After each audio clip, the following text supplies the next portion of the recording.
En ce début d'année 2021, puisque les salles de cinéma sont toujours désespérément plongées dans le noir, Popsinoche vous donne rendez-vous tous les vendredis pour vous proposer 3 bonnes raisons de voir, revoir ou découvrir quelques bons films auxquels vous n'aviez peut-être pas pensé.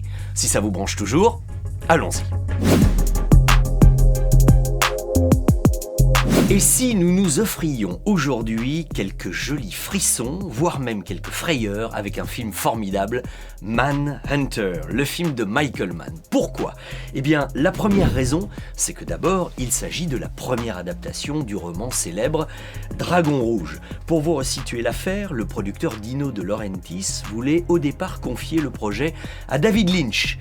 Pourquoi pas ? Ça pouvait être une bonne idée, ça aurait été spécial, mais ça pouvait être très intéressant. Finalement, il voulait donner un peu de panache et de glamour à son film, donc De Laurentiis contacte quelqu'un dont on parlait beaucoup, Michael Mann, l'homme de Miami Vice avec Don Johnson. Il voulait d'ailleurs que ce soit lui qui ait le rôle titre, mais là c'est Michael Mann qui a dit non, trop glamour. Don Johnson, on va plutôt prendre quelqu'un de beaucoup plus intérieur.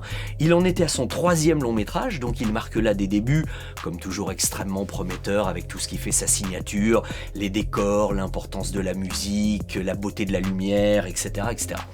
La deuxième bonne raison, c'est que ce film qui est un pur thriller psychologique est tout de même, ne l'oublions pas, la première apparition à l'écran du Dr Lecter. Hannibal le cannibale. Alors, chose curieuse, le rôle avait été proposé au réalisateur William Friedkin.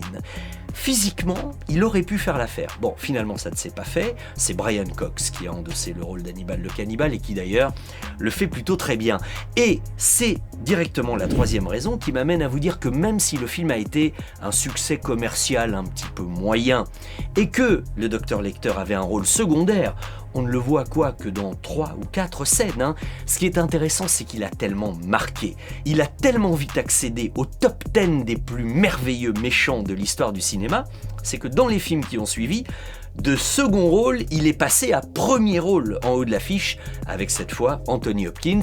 Quand je parle des films suivants, c'est Le Silence des Agneaux, Hannibal et le remake intitulé Dragon Rouge avec Edward Norton. J'aime beaucoup moins ce film que ce Manhunter qu'on a un peu bêtement en français appelé Le Sixième Sens.